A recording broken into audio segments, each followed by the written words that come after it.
Hai, gue Karen Delano. Ini ruangan gue, ruang cerita Delano. Gue bebas bercerita. Gue mau cerita apapun. Dan seperti biasanya, ruang cerita Delano tentunya akan menghadirkan sosok-sosok yang tentunya bisa memberikan inspirasi dan juga solusi.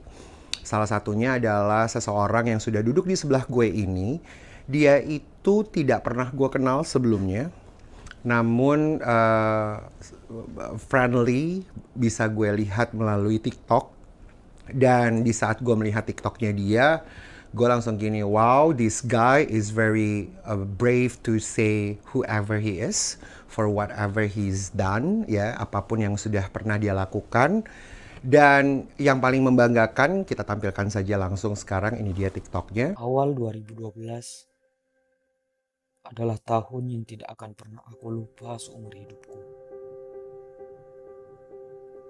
Aku yang masih terlena dalam euforia sebagai mahasiswa baru harus seketika mengubah pandangan tentang hidup. Hidup yang nampaknya tinggal menghitung hari sesaat setelah aku terdiagnosa HIV. Yang paling membanggakan seperti teman-teman lihat, dia bercerita melalui satu kali kalau nggak salah TikTok ini dimunculkan sama dia bahwa dia mempunyai cerita hidup yang mungkin kalau teman-teman dengar tidak semua orang tentunya menginginkan apa yang dia rasakan atau yang sudah masuk ke dalam dirinya. Namun dia punya kebanggaan ya atas diri dia sendiri bahwa dia berani untuk bercerita karena dia sukses berhasil menimba ilmu sampai ke negeri Belanda. Oke, ini dia Scott Alphas. Hai. Selamat malam. Malam kalau ya. Di sini sekarang ya gue. Malam. Malam nih. Apa kabar? Baik. Gimana? Wah, senang berkenalan. Terima kasih sudah hadir di sini di ruang cerita Delano. Thank you for having me here. Of course, Yeah. of course. It's very interesting karena his name is not Indonesian name, Scott Alphas. Alphas. Yeah. Kok bisa punya nama Scott Alphas? Lu sok bule-bulekan gitu ya. Makanya panggil Alphas aja biar gampang gitu kan. Itu Scott Alphas nama beneran atau Iya, nama bener. panggung? Iya, Pak, bener. Nama beneran ya, bukan nama panggung ya. Berarti di KTP namanya Scott Alphas. Jadi orang tua memberikan nama itu. Oh gitu ya. Mimpi apa orang tua bisa kasih nama Scott? Nggak tahu 2000 juga. berapa? Enggak ya, lahir 90-an dulu. Berapa bersaudara? 3. 3 bersaudara. Berarti aslinya turun-menurun suku apa? Dari Jawa Timur, Jawa emang. Jawa. Orang Jawa. Orang Jawa. Si kulit coklat punya cerita. Iya nih ya, cukup coklat sih ya. Cukup coklat. Oke, Scott Alphas ini Alphas, ya. Alphas ya, dia maunya dipanggil Alphas. Alphas Singer enggak ya? Enggak, Iya, Alphas Singer ya. Apa namanya, Scott Alphas ini diturunin dong. Itu mana sih lo? Naik, woi dari awal. Di sini udah ditulis juga ya. Karena memang sebenarnya teman-teman nggak pernah mengenal sosok Scott Alphas ini. Alphas ini nggak pernah kenal, kita tidak pernah Kita berteman. baru pertama sih Baru manusia. banget pertama kali, dan gue berani ngundang dia langsung ke ruangan gue, ke rumah gue sendiri. Mudah-mudahan dia nggak jahil. Dan tuh biasanya gue sempet di-invite juga, tapi gue beberapa kali nolak karena kurang nemu chemistry-nya. Terus ketika dihubungin dari sini gitu, pas gue cek di YouTube tuh biasanya gue juga baru nonton gitu. Kayak oke. Because this is a new thing juga. Iya, Ini baru oke. banget gue lakukan. Jadi gue interested akhirnya. Iya, wah thank you banget. Terima kasih. Really appreciate you. Dia memiliki platform digital yang fokus kepada sexual dan juga mental health issues. Benar. Dan di sini tentunya yang kita akan bercerita ya, karena melalui TikToknya dia juga mengatakan bahwa dia terdiagnosa HIV bahasa Indonesia ya, pada awal 2011 di Jogja saat melakukan kegiatan donor darah, lalu juga diberikan rujukan untuk melakukan tes lebih lanjut lagi ke puskesmas. Cukup detail ya risetnya. Luar biasa ya. Luar biasa. Emang tim gue ini yang harus punya tugas bekerja, Banyak bukan sekali. saja menemani saja. Nah ini very interesting. Mungkin kita akan mendengar cerita dari Alphas ya. Kita mulai dulu dari TikTok. Boleh. Nggak sih TikTok? Boleh. Karena memang ketemunya dari TikTok, dan gue yang nemuin dan gue kasih kepada produser gue dan tim kreatif gue. Gue bilang gue mau kenal sama orang ini. Gimana tuh maksudnya cerita awalnya kok berani untuk mau bercerita melalui TikTok? Oke. Dulu gue nggak begitu suka sih ya. Sama media sosial. Main TikTok. Oh, TikTok Iya, iya. nggak suka. Nggak suka dulu Iya. kan, apalagi masih apa namanya anggapannya alay atau apa kayak gitu kan. Dulu udah sempet coming out about my status gitu di Twitter, terus di Instagram juga. Terus iseng-iseng awalnya di TikTok. Nggak ada niatan buat edukasi, nggak ada niatan buat sharing atau apapun kayak gitu. Iseng-iseng, kerjaannya dulu cuma scroll doang gitu kan. Sesekali I posted a video baru ngambil obat, karena gue udah berobat di Jakarta sekarang gitu kan. Video lagi ambil obat gitu. Turns out FYP gitu, FYP, banyak yang nonton ternyata. Terus banyak yang support juga, walaupun juga pasti banyak ya komentar nyinyir kayak gitu kan gitu. Terus dari situ mikir, kenapa nggak gue seriusin educate aja teman-teman di TikTok gitu. Ya oke lah, udah ada pangsa pasarnya sendiri yang suka ngedance, yang suka makeup tutorial maybe, yang suka sharing teknologi atau apa gitu. Kenapa gue nggak educate di sexual issue gitu kan. Iya, tapi gitu. apa yang membuat lo punya keputusan berani untuk bercerita di TikTok lo gitu, atau di media sosial lo sebelumnya? Biar nggak ada yang kena lagi. Biar nggak ada Yang kena HIV lagi, biar cukup gua aja. gitu ya. Padahal sebenarnya kenyataannya setelah lo juga masih banyak ya. Dan kalaupun mereka kena kayak gitu, mereka tahu nih kemana harus cari ruang aman gitu. Kemana mereka harus bercerita, which is banyak yang datang ke DM gue biasanya atau ke Hy-Vee kayak gitu. Jadi ketika mereka lagi baru aja kena atau udah lama kena kayak gitu, tapi selalu dipendam sendiri, ketika gue hadir di situ di TikTok atau di berbagai platform, Hy-Vee juga hadir, akhirnya mereka ngerasa nggak sendiri lagi gitu.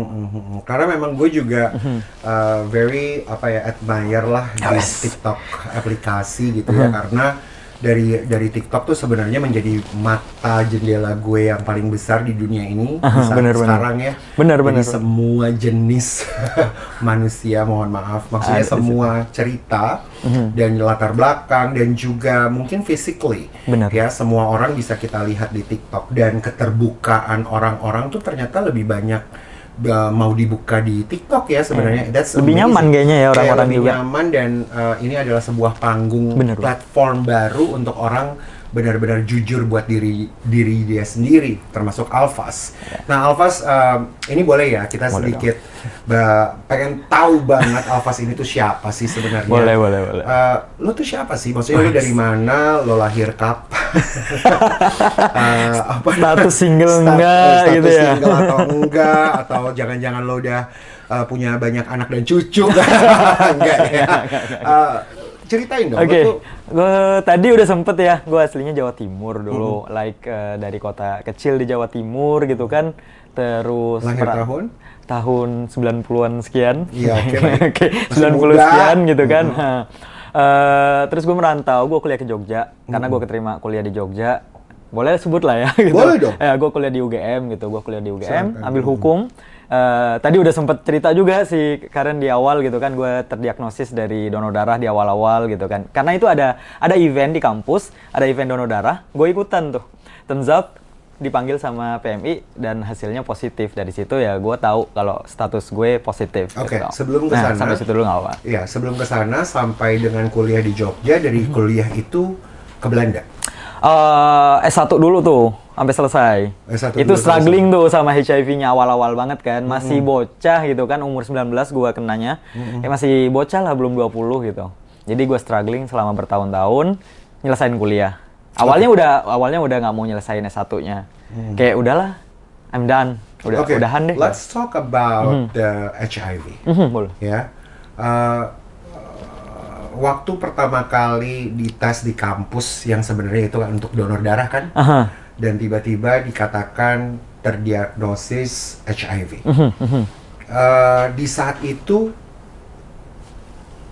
apa tuh perasaan kamu? Saat itu it was like the end of my life. Maksudnya gue nunduk, belum keluar air mata sebenarnya, tapi gue udah mikir damn, gue nggak bisa punya anak nih gitu. Damn, gue nggak bisa nikah, gue nggak bisa lulus, gue nggak bisa apa gitu. Ya, udah berakhir aja gitu. Gue mikirnya kayak mungkin sebulan lagi gue meninggal, atau seminggu lagi, atau bahkan besok gitu. Karena gue juga emang nggak paham gitu. Mungkin kalau teman-teman di sini ada yang nggak paham atau apa, nggak apa-apa. Tapi kita belajar bareng-bareng kan di sini kan. Ternyata gue masih bisa hidup ternyata gitu. Walaupun pada saat itu gue ngerasa ya udah, kalau nggak besok, minggu depan, bulan depan palingan gue berakhir. Tapi memang di Gitu. saat itu shock banget. Benar, pastinya. benar. Nah, teringat gak sih waktu di saat tahu HIV, langsung teringat atau langsung tahu nggak sih itu dapetnya dari mana? Oh, dari mana nih? Maksudnya- Dapatnya dari mana maksudnya? Iya, dapatnya dari mana? Dapatnya dari mana? Kenanya dari mana maksudnya? Gue masih belum bisa identify Di saat itu? pada saat itu gue belum bisa karena memang to be honest, gaya hidup gue cukup beresiko sih emang gitu. Waktu itu? Iya, waktu Berarti itu. masih Sebelumnya. Iya, sebelumnya itu berarti iya. masih muda sekali dong? Masih muda sekali. Di saat masih 18, ABG. 17 mungkin. 17, Iya, karena kan 18 tadi 19 gue bilang kan. Gue 19 terdiagnosisnya masuk kuliah gitu. Jadi maksudnya 17-18 tahun tuh lo nakal banget gitu? Kind of. Kehidupan bebas? Iya. Di Jawa Timur? Di Jawa Timur, ya kadang Jawa Timur tuh Surabaya? Surabaya, Oke. gitu. Oke, berarti di 17-18, apakah itu termasuk lo tuh masuk ke dalam pergaulan bebas karena teman-teman dari sekolah atau dari mana nih? Kalau lu maksudnya lu bisa punya dunia, bisa dikatakan dunia yang kelam lah ya di saat itu. Kelam sih emang sih. Iya kan? Gue nyesel bahkan ya. Iya, iya justru. Cuma maksudnya kapan tuh nakalnya? Maksudnya kapan tuh bisa kenal dia dan pada akhirnya kayaknya mau hura-hura mungkin ya? Tadi kalau nanya apakah dari pergaulan sekolah, bukan justru. Kebanyakan circle gue pada saat itu bukan teman-teman sekolah, yang gue bukan satu sekolah, bahkan mereka emang putus sekolah kayak gitu. Jadi gue deket sama mereka. Setelah SMA? Sebelum SMA, sampai awal-awal SMA gitu. Setelah SMA kan gue udah fokus mau kuliah nih. Oke. Gitu kan kalau setelah SMA. Awal-awal masuk SMA berarti gitu. Gue tinggal di jalan sama mereka gitu. Maksudnya tinggal di jalan? Literally tinggal di depan toko gitu-gitu. Di pinggir jalan gitu? Iya. Sama mereka-mereka Iya. ini? Oke, mereka-mereka ini adalah gimana? Anak jalanan. Anak jalanan yang gimana caranya lo ketemu sama mereka? Friend of friend, ya temennya temen gue, terus gue diajakin sama dia. Awalnya cuman nongkrong doang. Lama-lama gue asik sama mereka, nyambung kayak gitu kan. Terus Asiknya tuh kapan? ya awal-awalnya cuman ngamen dan sebagainya gitu, jalan terus gitu. Abis gitu udah tuh ikut merantau aja ke kota sebelah, kemana ngompreng truk dan sebagainya gitu.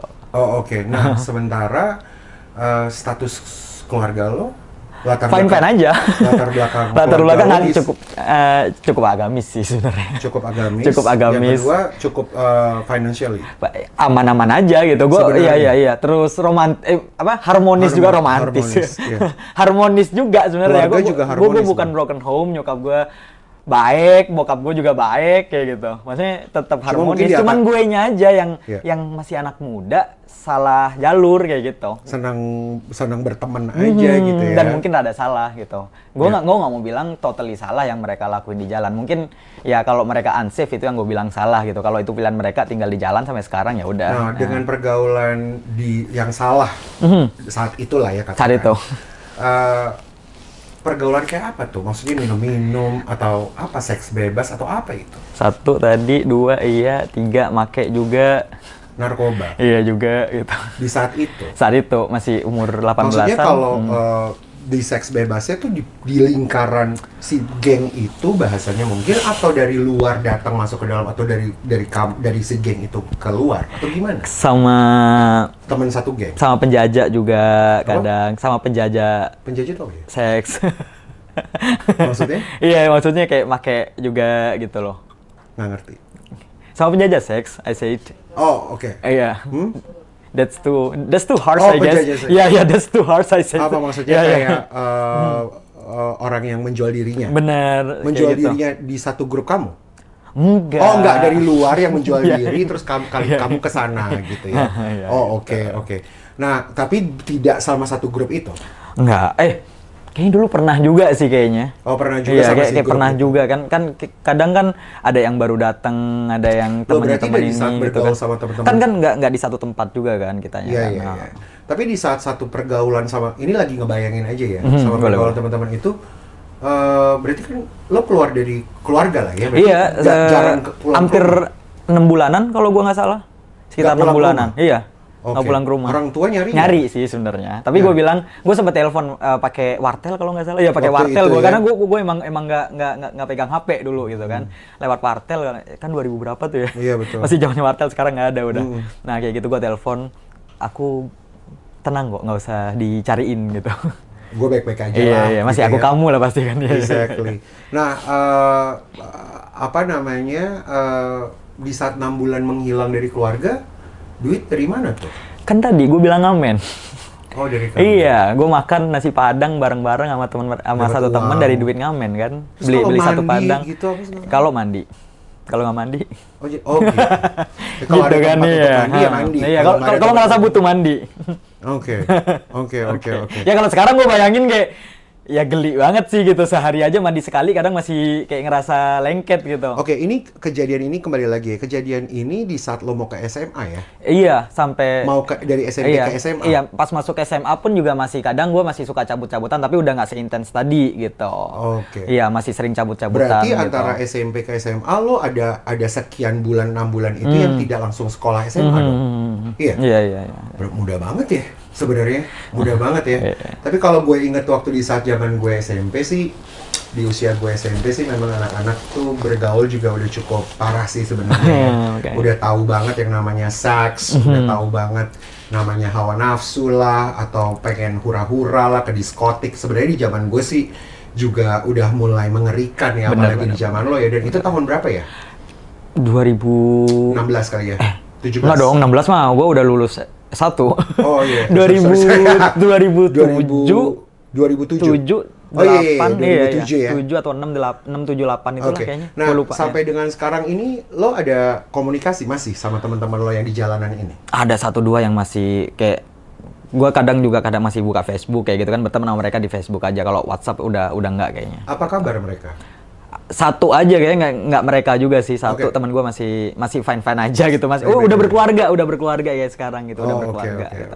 The rest udah nggak tahu kabarnya. Udah Bahkan nggak gua tahu. kadang beberapa udah lupa juga namanya siapa gitu. Oke, Karena- iya. Oke. Let's go back to HIV. Boleh. Nah, lo tahu nggak lo kenanya dari yang siapa?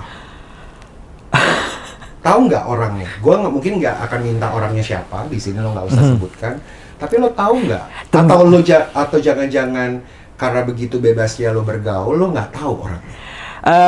Sampai bertahun-tahun gua nggak tahu gitu, bahkan sampai 2000-an sekarang gua nggak tahu. But like couple months, ya setahun lebih gitu, gua dapat kabar ternyata kalau mereka udah nggak ada dan udah meninggal gitu karena HIV. Dan gue coba menganalisis saja karena gue juga nggak bisa nge-trace juga kan gitu kan.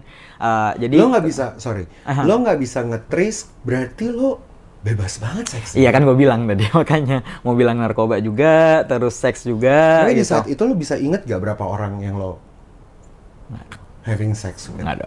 Nggak ingat. Segitu banyaknya. Gitu. Oke. Dan berarti dari pada akhirnya setahun lalu, kalau lo ingat-ingat lo baru, wah yang ini meninggal karena HIV, yang ini meninggal karena HIV. Baru lo kayak jangan-jangan memang dari mereka Iya, gitu. tapi abis itu ya udah sih, maksudnya nggak ada esensinya juga gue ngefokusin pikiran gue, oh ternyata gue dapet dari dia, fuck gitu. I mean like terus ngapain juga gitu gue harus cursing dia dan sebagainya gitu. Ya udah gitu. Salahnya gue juga dulu kalau bicara seks unsafe dan sebagainya gitu, make juga unsafe, gonta-ganti jarum kayak gitu kan. It was my waktu itu lu juga pengen jarum? iya kan makanya. It was my mistake after all juga gitu. Iya. Oke, dan kalau mengingat di saat lo tahu tuh, kita kembali waktu saat lo di tas di kuliah ya, waktu di kampus. Oke. Iya kan? Berarti setelah berapa tahun kemudian? Nggak langsung dong. Oh, ke ininya, ke diagnosnya. Iya, nggak langsung dong, nggak langsung. Mungkin kalau Itu gua ada berapa tahun Iya, itu? mungkin kalau gua nggak donor darah, ya gua nggak bakal terdiagnosis pada 2011-2012an itu. Karena gue cukup sehat sih emang Iya, masih. berarti maksudnya ada jeda seperti 3-4 tahun. Iya, dan menuju ke sana, memang kan? itu kayak gitu. Orang-orang ngerasa fine aja, gue sehat-sehat aja, gue mau ganti-ganti pasangan, kayak gue nggak pakai pengaman, gue gonta-ganti jarum suntik, gue udah 5 tahun gue masih sehat ya emang kelihatan sehat tetap gitu.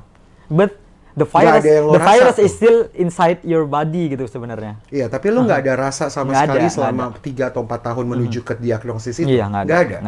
Nggak ada yang lo rasa, lo nggak sakit, lo nggak demam, lo nggak apa-apa gitu ya? Demam mungkin ketika virusnya awal-awal masuk, tapi kan pasti gue mikir, ya ini palingan demam kecapean kayak gitu kan. Kan ya namanya demam virus masuk kayak COVID gitu kan biasanya demam ya awal-awal kan. Ya udah kadang kita nganggep ya flu, paling gue kecapean sih gitu.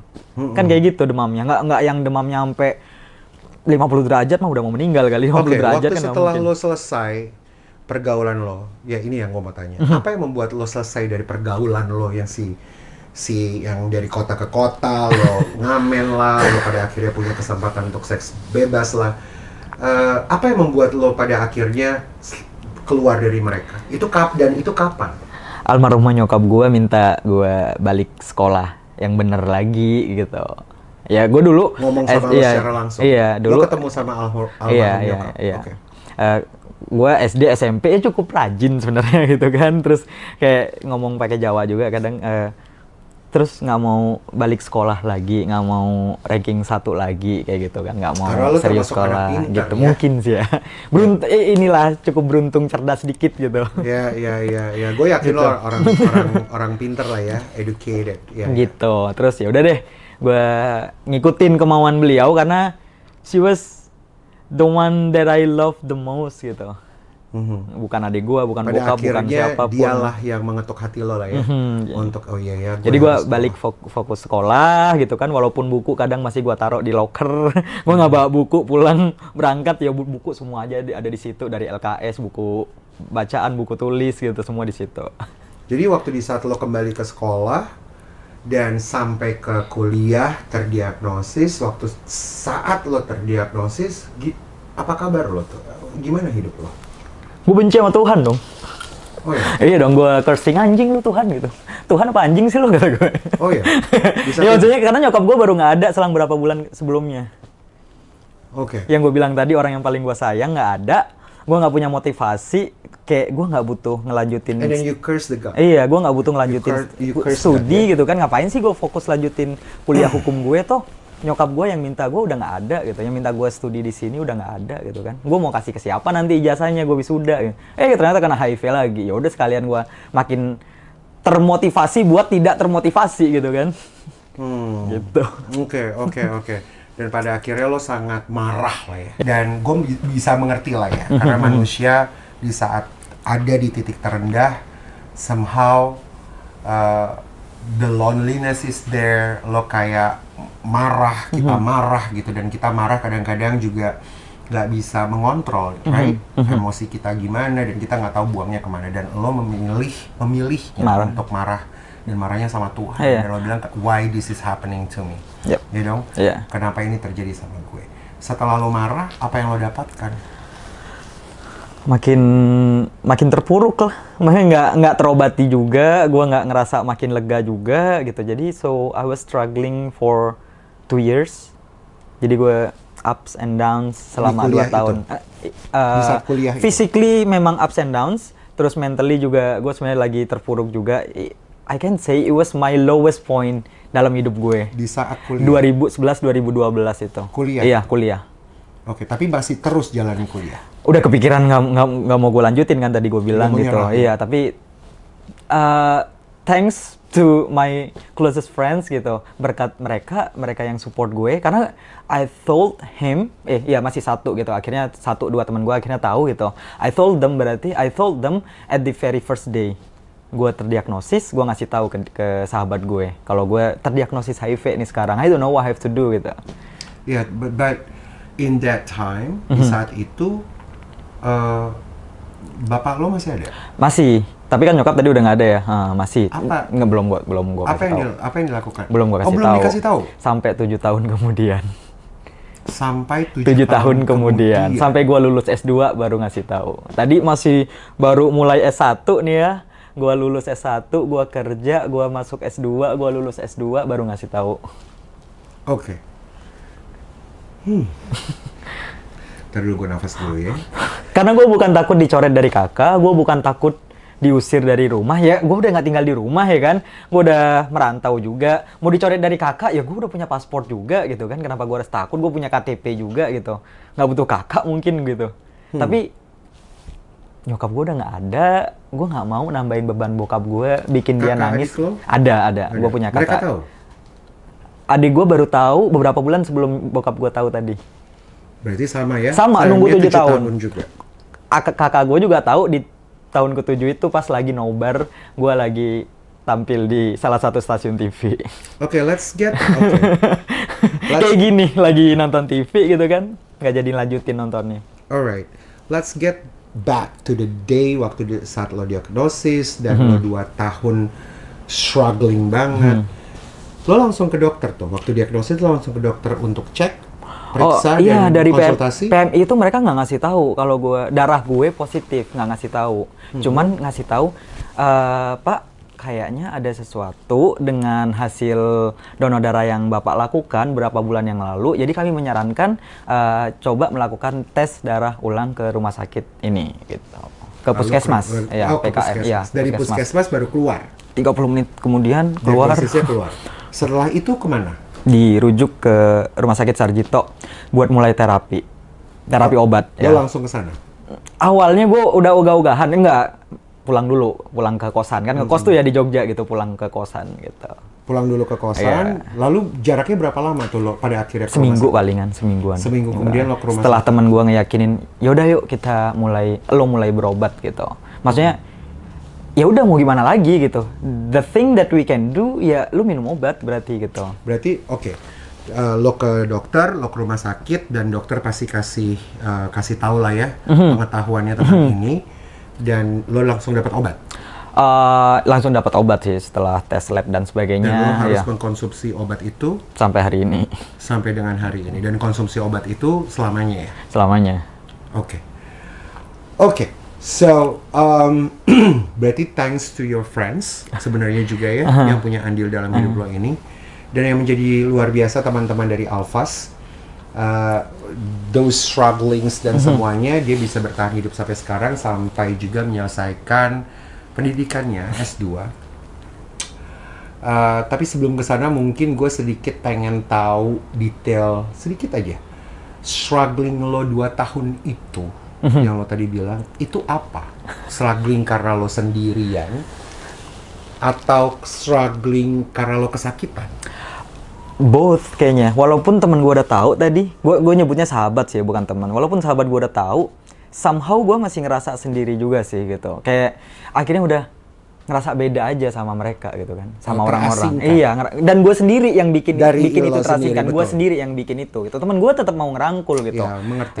Kayak minum gitu, terus gue yang menghindar, jangan minum dari sedotan gue kayak gitu kan. Belum COVID ya, 2000 berapa belum COVID ya gitu kan.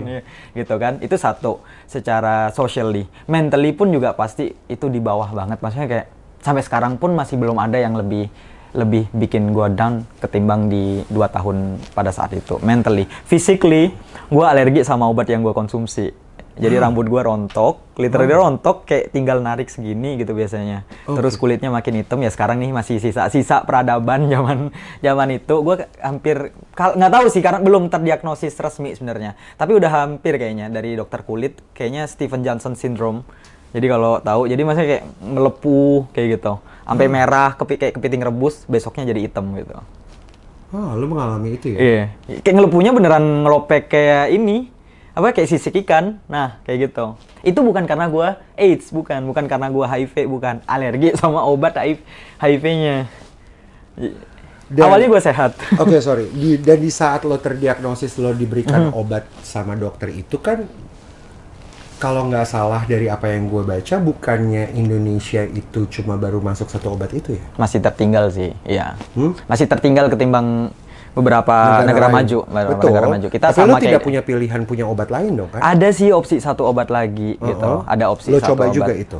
Gue belum berani karena gue dengar dari yang dari teman-teman yang positif gitu kan, ada komunitas juga nih ya sesama yang ngambil obat di rumah sakit situ di Sarjito gitu kan. Kata mereka tuh bikin halusinasi, bikin ini gitu. Dan gue belum siap sama efek halusinasinya karena gue lagi mau ujian semester. Jadi gue mending, waktu itu pilihan gue mending kulit gue ngelupas dan rontok sebagainya. Berapa lama itu ngelupas rontok itu? Hampir setahun.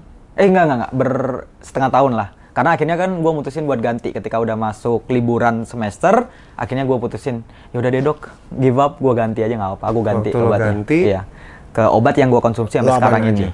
Aman? Ya halusinasi sih emang awal-awalnya gitu, penyesuaian gitu.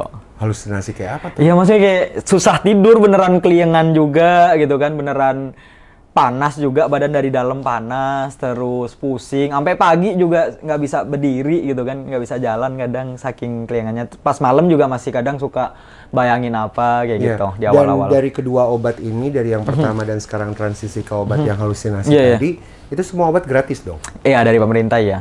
Dari pemerintah? Iya ya, sampai dengan hari ini? Iya ya, walaupun gue sekarang ngambil di klinik swasta, itu pun juga tetap gratis. Oke. Oke, dan tadi gue sudah sempat katakan bahwa bagaimanapun juga itu adalah perjuangan lo sampai dengan lo ke titik S2. Apa yang membuat lo masih mau terus berjuang sampai ke S2 lo? Karena karena itu setelah 2 tahun tadi, 2 tahun gue di momen terbawah itu, yang akhirnya gue bangkit, gue nanya sama diri gue sendiri, lu mau sampai kapan kayak gini terus gitu? Kalau enggak, ya udah sih mati sekalian gitu, nggak usah gagal kayak kemarin-kemarin gitu kan. Ya udah, tapi kalau mau udahan ininya gitu, galau-galaunya gitu, ya udah yuk bangkit gitu. Dan gue mutusin buat bangkit, ya udah, gue mutusin bangkit, ya udah, gue harus ngapain berarti buat bangkit? Berarti gue nggak bisa biasa-biasa aja, gue harus lulus cum laude mungkin atau apa kayak gitu. Harus. Karena lo ambil jurusan hukum ya? Ya udah. Gue harus selesain kuliah gue tepat waktu gitu. Kalau lu mau bangkitnya seriusan, bukan cuman oke gue happy sekarang, bukan cuman kayak gitu. Ini kata gue ke diri gue sendiri back then. Saat itu. Di saat bokap juga belum tahu ya? Belum. Nah, yang mendorong lo untuk bilang sama bokap, sama papa, bapak?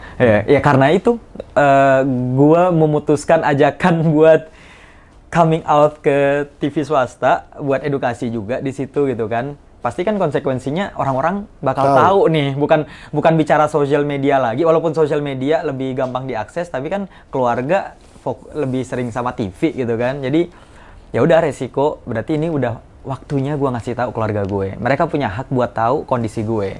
Mau sampai kapan gue nutupin dari mereka, walaupun gue nggak bakal nyusahin mereka, gue nggak butuh bantuan mereka, but mereka punya hak buat tahu gitu. Wow. Gue tuh sebenarnya this conversation ya, interview ini juga sebenarnya memang too deep, sangat mendalam sekali. But terlintas dalam pikiran gue sebenarnya ada satu hal juga yang agak sedikit mendalam juga yang ingin gue bertanya sama lo, dan I'm very sorry if I ask you this. Dari pergaulan bebas lo ini, pergaulan bebas kepada jenis both kelamin, dua-duanya, perempuan dan laki-laki. Oh, oke. Wow. Dan artinya I used to with transpuan juga, pria berarti ya? Apa sih? Transgender. Iya, transgender yang female to male. Waria. Female to male, sorry. Bukan waria. Female to male? Gimana tuh maksudnya? Nggak ngerti. Oh, oke. Wow. Oke, so everything. Manusia lah ya. Every manusia. Sukunya belum pernah sama hewan, ya. Ya enggak dong ya, enggak ke hewan ya. Dan nggak bakal deh. Ya, every kind of human lah ya. Berarti lo ke perempuan iya, waktu itu maksudnya perempuan iya, ke laki-laki iya, transpuan lah, waria lah, transgender, semua lu berhubungan badan sama mereka. Having sex lah. Kind of. Iyalah ya. Oke. Dan dari semua diagnosis lah sampai lo dapat S2. S2 lo di Jogja? Di Belanda? Groningen. Let's just go there ya. Kita nggak usah bahas terlalu dalam tentang orientation sex, but gimana caranya lo bisa ke Belanda? Jadi S1 lo di Jogja? Iya, kerja dulu ke Jakarta. Iya, lalu habis gitu gue capek kerja gitu.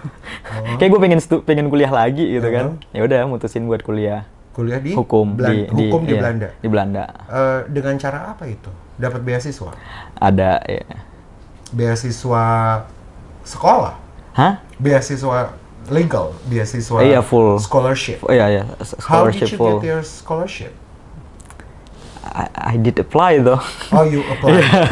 Oke. Okay. Tapi waktu saat lo kerja, Lo hanya kerja dalam waktu pendek dong maksudnya? Berarti Gue resign buat prepare belajar kerja bahasa di mana tuh saat itu? di law firm.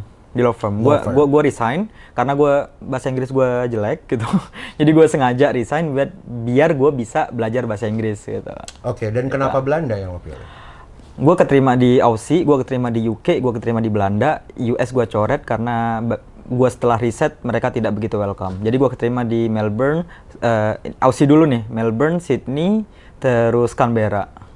Oke. Iya, Sydney sama UTS Sydney juga. Di UK keterima Southampton sama Sussex. Which I know kalau di Belanda tuh hukumnya bagus ya. Iya, iya. Pelajaran hukumnya bagus dan itu juga somehow berapa persen dipakai sama kita ya di Indonesia. Gue coret karena negara lain ini, gue masih ragu dengan status HIV gue, takut visa gue ditolak. Makanya gue pilih Belanda. Karena waktu lo berangkat ke Belanda, lo belum terbuka ke semua orang, kecuali ke teman-teman gue tadi. Tapi sekali kalau lagi. untuk mendaftar harus kasih tahu ya kalau you are HIV. Buat visa gue takutnya kan, Okay. interview visa atau apa gitu kan. Dan Aussie setahu gue kayaknya di interview kan gitu. Makanya gue coret list kampus tadi yang di Aussie. Oke. UK gue coret juga akhirnya. Jadi sisalah Belanda. Oke, so berarti lo tuh termasuk benar-benar anak yang pintar. Beruntung. Gua kata aja beruntung. Beruntung ya. Beruntung. Karena kan melakukan tes scholarship juga sebenarnya nggak gampang juga sebenarnya kan. Which beberapa negara sebenarnya memberikan kesempatan lo untuk bisa menyelesaikan S2. So then after that you flew away to Netherlands. Netherlands. Benar. Sampai di sana lo ada keluarga, ada teman, ada Nggak yang lo ada, nggak sendiri. Gue tinggal sendiri bahkan di apartemen. Oh, tinggal sendiri. Ya. Sempet tinggal sama ibaratnya quote in quote ngekos gitu ya. Di situ nggak mungkin disebut ngekos ya. Ngekos ke orang Indonesia yang ngambil PhD, bawa istri, bawa anaknya gitu. Gue numpang di salah satu kamarnya mereka. Karena gue emang belum ada informasi sama sekali masalah housing kan gitu. Pas masih di Indonesia nih sebelum berangkat. Akhirnya gue ke dia lah gitu. Okay. Itu dari grup orang Indonesia gitu kan yang di Belanda gitu. Gue numpang, ngekos, bayar sih bukan numpang berarti ya, ngekos di tempat dia. Belum sebulan udah diusir gue. Oh, kenapa tuh? Karena tidak mencerminkan garis-garis Islami katanya. Gitu. Karena lo ngekos sama yang Islami gitu. Ya. Maksudnya kan ada apa namanya onboarding biasanya kan di sini ospek lah ya gitu ya, ospek versi sana gitu, penyambutan biasanya kan ada party atau apa kayak gitu loh. Which is itu di provide sama kampus gitu, bukan party ilegal atau apa, provided by kampus gue gitu. Dan gue datang ke situ gitu pulang malam. Berapa gitu. lama tuh lo di Belanda? Nggak sampai di Belanda ya setahunan lebih. Oh, S2 itu cuma setahunan lebih, setahunan lebih. Emang segitu? Emang waktunya? segitu. Oh gitu ya? Atau jangan-jangan lo kepintaran pada akhirnya cuma setahun? Mungkin. Tuh ya? Lanjut. Bisa juga Bisa ya jadi. kayak gitu. But speaking of Netherlands, semua teman-teman gue, sahabat gue juga tahu banget itu adalah one of the city in the world that I love so much. Makanya gue tuh kayak harus ke Belanda. Karena memang banyak teman-teman gue yang tinggal di sana juga gitu kan, dan beberapa keluarga gue juga ada juga yang tinggal di sana. Selama lo di Belanda, it's a free city. Maksudnya it's so free. Freedom is there. Lo bisa, you can do anything. Lo ngeganja di jalan. I did. You did it, of course ya. Dan gue nggak suka, ini for sure sama sekali, karena sebenarnya gue nggak suka minum, gue nggak suka ngeganja juga. Tapi waktu gue ke Belanda tuh, it's like legal, ya kan, bisa di mana-mana, and you did it. Dan for sure lo pasti tahu Belanda adalah tempat yang everything you can do whatever you want. Dan di sana ada club, ada disco lah, lo mau red light lah. Wah, red light district deh, you name it, gitu ya, sampai sex club. Terus selama setahun lo baik-baik aja tuh, atau lo baik-baik, maksudnya baik-baik, atau lo masih menjalankan juga si hidup seks bebas lo itu? Enggak sih, gue udah mulai. Karena lo udah HIV dong ya, gitu ya. Udah mulai itu fokus. gimana tuh lo atau ketemu orang baru, pacaran atau seks online? Udah sempet try to make intimate relationship kayak gitu, fokus sama satu, iya gitu. Tapi maksudnya turns out tidak berjalan. Laki-laki gitu. perempuan tuh? I don't know, laki-laki atau perempuan? Enggak. Kok enggak ya? Kenapa? Katanya mau ngomong jujur. Oke, ngomong. Tapi kalau di Belanda mungkin laki-laki. Ya? Enggak tahu juga. Enggak. Wow! Orangnya nggak kelihatan, nggak tidak ketahuan ya. But okay, I understand. Tapi nggak jadi. Nggak jadi. Nggak jadi. Tapi sekarang lo punya pacar? Nggak sih, single sih. Single. Tapi I'm happy. you're happy, of course I know. Tapi lo lebih kemana nih? Orientasi ke perempuan atau pengen laki-laki? nikah pasti. Pengen nikah sooner. Pengen nikah. Berarti mau punya pacar perempuan? Mau punya istri lah ya. Mau punya istri. So you are gay, bi? Atau bi? I said bye mungkin. Bye to bye gitu ya. Bye to my bye experiences. What's your status now? In terms of apa nih? Orientation? Bye lah mungkin kali ya. Okay. Yeah. So you love everyone. Walaupun gue udah nggak berhubungan seksual secara rutin gitu. Nggak kayak dulu. Secara rutin berarti bahkan, ada lah ya. Berarti ada yang gitu datang. ya, boleh ada. Yang datang itu bisa datang dari mana tuh? Media sosial atau dari pertemanan ketemu atau gimana? Nggak, karena gue, gue cuma penasaran. Maksud gue gini, kenapa gue pengen bertanya seperti itu? Every one of us itu pasti punya masa lalu. Ya, masa kelam lah, masa paling gelap lah, titik terendah, itu pasti ada. Myself, of course, gue tuh hidup punya banyak cerita lah, makanya kenapa gue buat ruang cerita dalam ini, karena gue percaya the powerful of stories. Dan apakah gue mengingat masa lalu gue? Of course.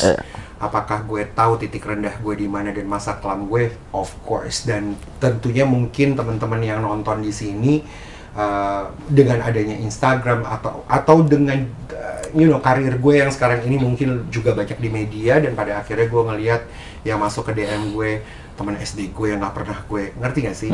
Atau SMP gue, SMA gue, kuliah gue, mereka say hi lah masuk ke DM yang somehow gue baru lihat ya gitu udah lama banget gitu ya, karena memang nggak kan masuknya ke message request. Iya, request. But then again kita tidak bisa menghindari dong dengan jejak rekam kehidupan. Kalau sekarang jejak rekam media, which is everyone watch this, nanti 20 tahun ke depan lo punya ini.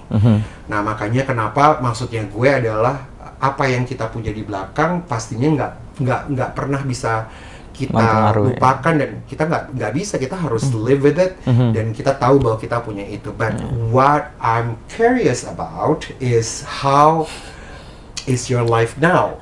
Dengan lo udah pernah ke sana dan lo pernah ke Belanda, dan kenapa gue nanya sekarang ini kehidupan bilang bahwa nggak sesering dulu ya kontennya. Yang ngajakin tuh Bianes. Itu Bianes maksudnya ada ini tuh laki-laki perempuan. Kalau dari sosial media tuh Bianes banyak ngajakin untuk serius, bahkan ngajakin nikah, ngajakin buat having fun aja kayak gitu.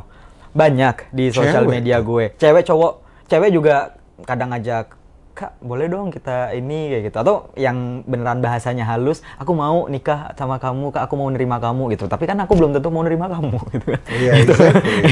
Nah, yang kayak gitu juga ada. Tapi gue selalu menghindari untuk berinteraksi sama orang-orang dari social media, which is followers mungkin ya gitu dari social media. Biar ada boundary saja my personal life sama my public life kayak gitu. But your life now setelah lo ngedapetin S2 yang seperti di TikTok kita tampilkan lagi, artinya kan itu sebenarnya lo kasih tahu kepada semua publik bahwa dari kekurangan lo ada yang besar lo capai, yang lo gapai ini gede banget. Lo berhasil S2 di negeri orang, dan itu hukum lo, jurusannya hukum. Tidak semua mungkin orang juga bisa mencapai ke titik itu. Bahkan gue mungkin nggak bisa seperti lo gitu ya. Karena nggak pengen aja kan ya. Mungkin karena memang gue juga nggak kesana ya. Bukan nggak passion aja. Exactly. Nah, berapa usia lo sekarang? 24 ya? 28 tahun.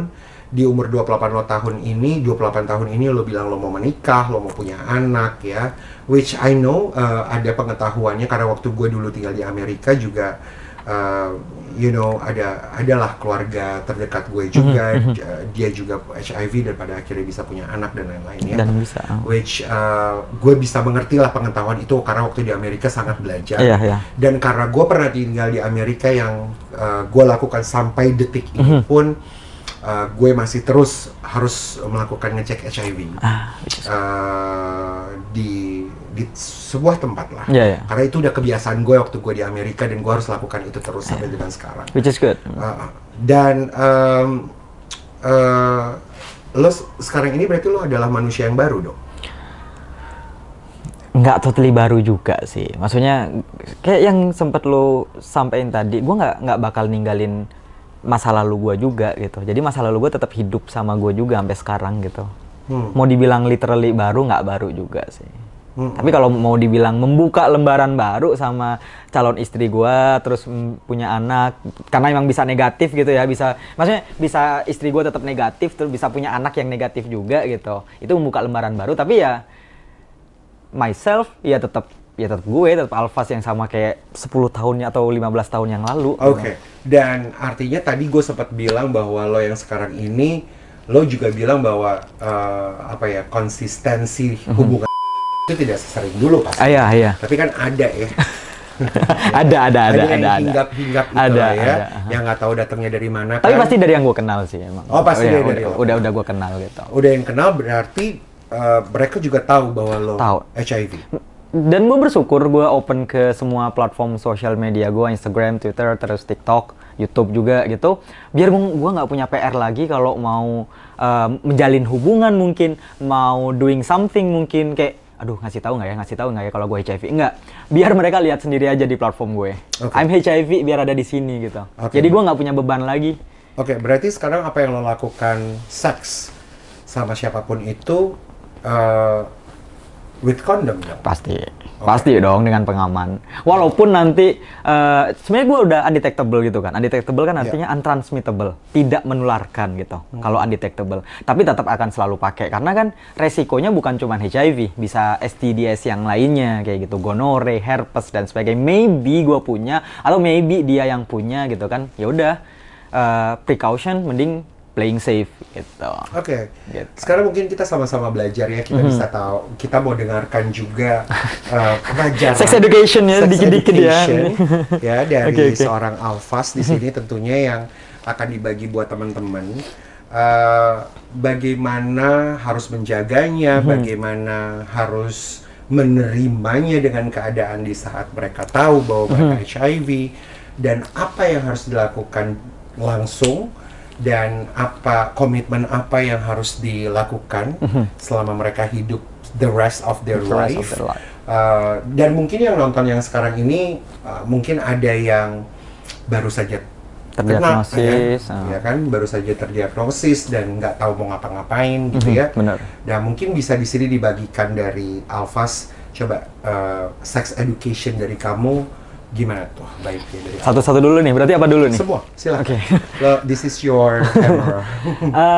Buat teman-teman, please play safe. Maksudnya who I am to judge, gue juga nggak bisa ngatur kalian buat jangan berhubungan, boleh berhubungan atau apa. Kan kita, siapa sih kita gitu kan, kita nggak bisa ngatur mereka buat nggak pakai jarum suntik atau apa, who we are to judge gitu. Tapi please play safe. Kalau lu mau pakai ya jangan usah pakai jarum suntik, atau kalau mau pakai jarum suntik ya jangan gonta-ganti kayak gitu. Jangan gonta-ganti walaupun temen, sahabat, keluarga jangan percaya gitu. Sama pun dengan seks gitu. Walaupun itu udah lu pacaran berbelas-belas tahun gitu, we never know dia pernah cheating atau enggak. Since there are people, nggak cuma pacaran tapi udah suami istri, ya angka tertinggi di Indonesia based on data adalah perempuan, yang which is mereka nggak berdosa gitu. Gitu. Mereka dapat dari mana? Dapat dari suaminya yang suka jajan seblak di luar. Ya.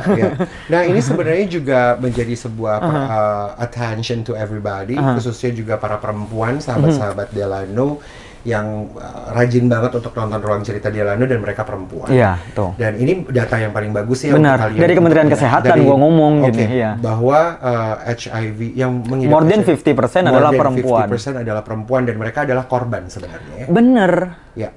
ada sebagian dari mereka yang memang pekerja seks mungkin, tapi kan sebagian besar dari 50% lebih tadi adalah ibu rumah tangga yang nggak pernah ngapa-ngapain.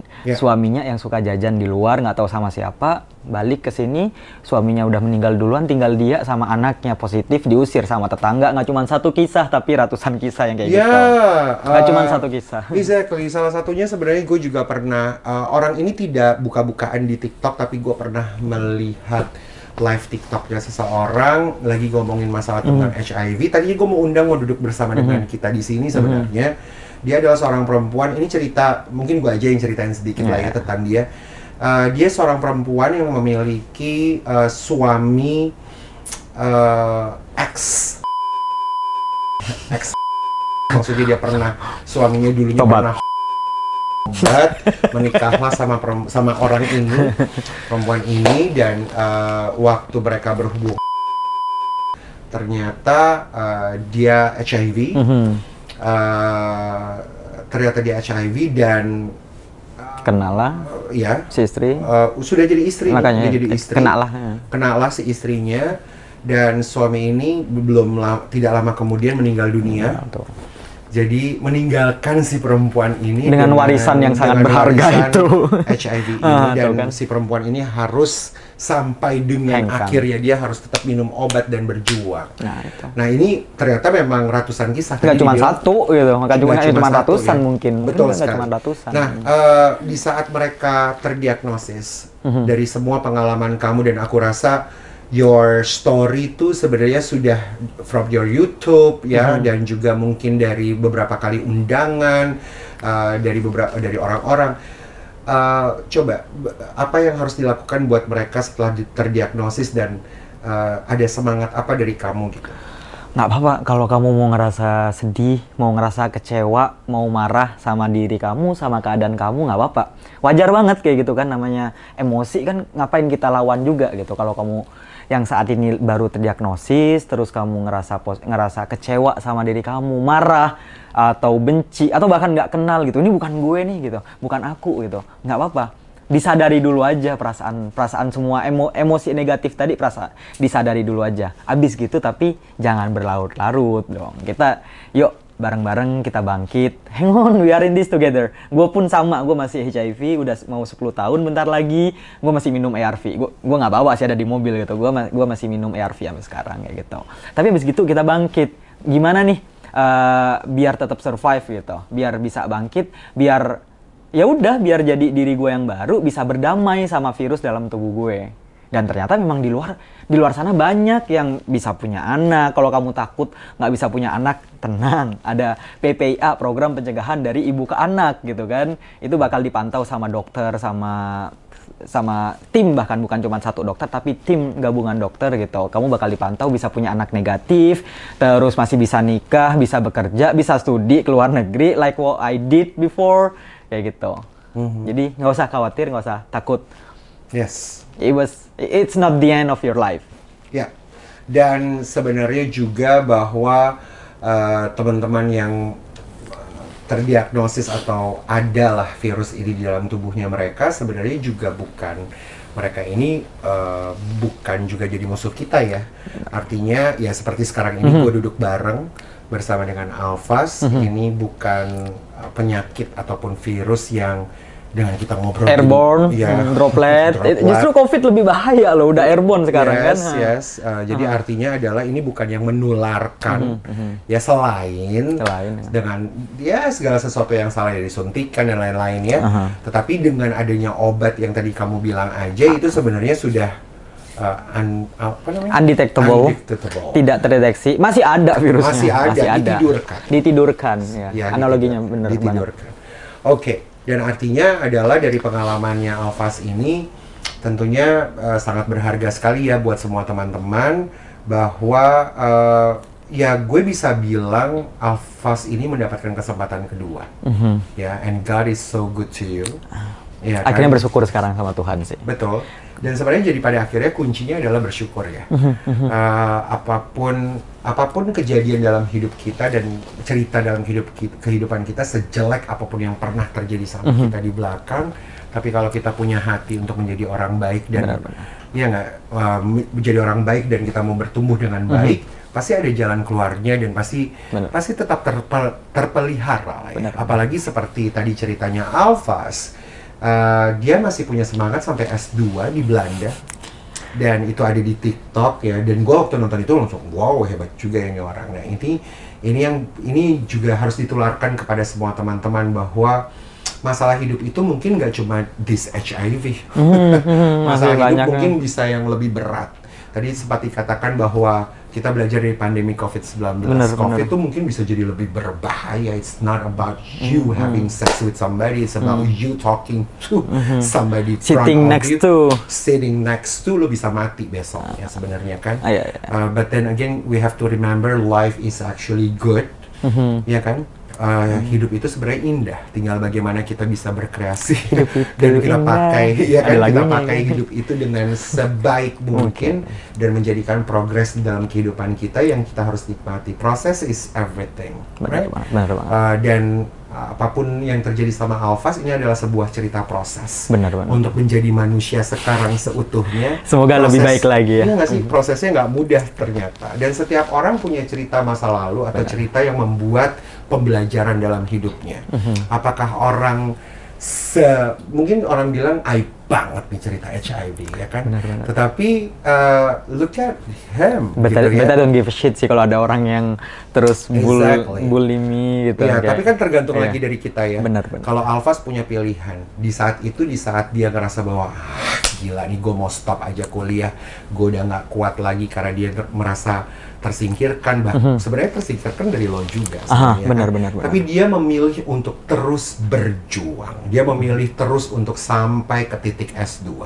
Dia terus berjuang gitu untuk nggak bisa, gue harus selesai sekolah sampai di Belanda 1 tahun. And I think that is amazing. Itu adalah sesuatu keputusan yang menurut gue, lo tuh adalah orang hebat.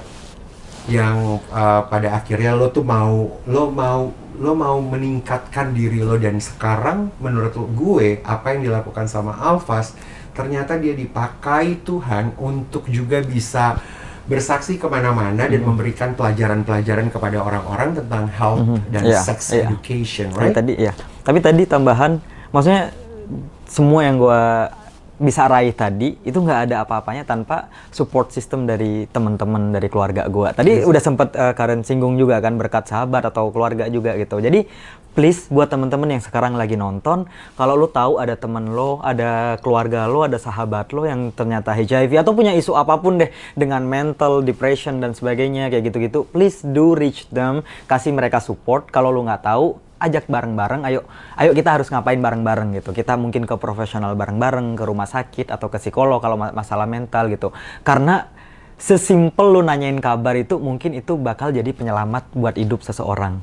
Ya beneran penyelamat hidup. Mungkin dia udah mikirin mau berakhir sebenarnya kalau nggak lu tanyain kabar kayak gitu. Jadi semua pencapaian gua tadi nggak bakal ada apa-apanya tanpa support system gue, tanpa temen atau keluarga. Jadi kita bareng-bareng buat jadi ruang aman buat orang-orang terdekat kita, minimal kalau kita udah bisa buat orang luas mungkin dengan sosial media kita kayak gitu. Yuk kita jadi ruang aman bareng-bareng. Wow, amazing.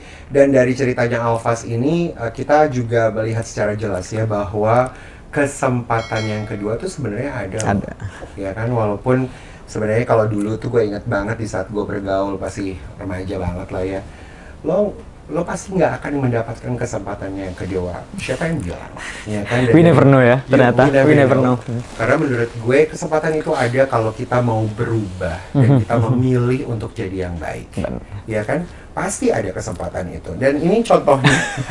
Sama lah ya, sama lah ya lo juga. Yes, luar biasa banget. Keep inspiring from your platform juga. Gue udah nonton semua beberapa video-video. Ini masih baru banget. Iya, masih baru. Delano, and I really appreciate you, Alphas. Thank you banget sudah hadir di sini, di tempat gue. Dan ini beneran luar biasa ya teman-teman, karena nggak pernah bertamu, nggak pernah kenalan, nggak pernah ngobrol, tapi ini totally deep conversation yang memang tujuan gue itu adalah untuk bisa memberikan edukasi juga. Karena kalau emang kayak channelnya atau apanya nggak positive vibes kayak gitu, gue tolak. Ada temen gue di situ, udah ada so-called YouTuber yang sangat banyak subscribernya, gue tolak karena kayaknya gue bakal kisahnya diromantisasi yang kayak gitu-gitu. Jadi gue nggak bisa lagi nggak di Jakarta gitu. Once I saw your YouTube kayak gitu, terus oke. Gue langsung, bahkan kayak berapa hari yang lalu kan, Sabtu bisa nggak Kak gitu. Bisa gue langsung. Iya benar. Keep doing it ya. Thank you so much Alphas. I really appreciate you. Dan doa terbaik buat Alphas. Gue percaya. Same goes to you lah ya. Iya. Dan gue percaya pasti ada sesuatu yang besar lah yang Tuhan sediakan buat lo. Dan mendapatkan calon istri dan juga anak-anak yang luar biasa. Amin ya. Semoga lah. Ya, bokap masih ada? Masih ada ya. Dan keluarga juga masih lengkap ya kecuali ibu. Salam ya buat mereka ya. Thank you guys so much. Thank you for having me here. Jadi kalau teman-teman juga mau bertanya mungkin ya. Boleh di dan Instagram. Dan mau berkonsultasi juga sama Alphas, karena Alphas nih kayaknya sepertinya murah hati dan juga mau berbagi dari pengalamannya karena dia. Masih belum banyak followersnya, jadi murah hati sekarang gitu. Canda dong, lo harus murah hati terus dong. Canda. Dan harus terus memberikan cerita kekuatan dari dia. Karena pasti nggak banyak orang yang mau berjuang besar untuk sampai selesai kuliah, bekerja. Sekarang lo bekerja apa? Fokus di Hy-Vee, gue masih doing business juga gitu. Apa itu? Ada lah bisnisnya. Dia nggak mau berbagi di sini, jangan-jangan milioner di sebelah gue ya kan. Tapi gue lebih dari 50% waktu gue, tenaga gue buat Hy-Vee emang. Oke. Well, this is so good. Ya mudah-mudahan nanti off air. Please do support Hy-Vee juga gitu kan, untuk selalu jadi ruang aman juga gitu. Makanya satu visi sebenarnya. Pasti. Dan ruang cerita di Lando ini rencananya memang mau dibesarkan dengan off air ke beberapa kota. Good. Let's do collaborate then. Yes, we're going to do a ruang cerita di Lando road trip Indonesia. Mudah-mudahan dalam waktu dekat, kayaknya di awal Januari. And I will talk about this HIV with you lagi ya. Mudah-mudahan kita bisa ketemu lagi dan ketemu sama teman-teman perempuan semua yang di ruang cerita di Lando. Thank you so much. Thank you for having me. Thank you. God bless you.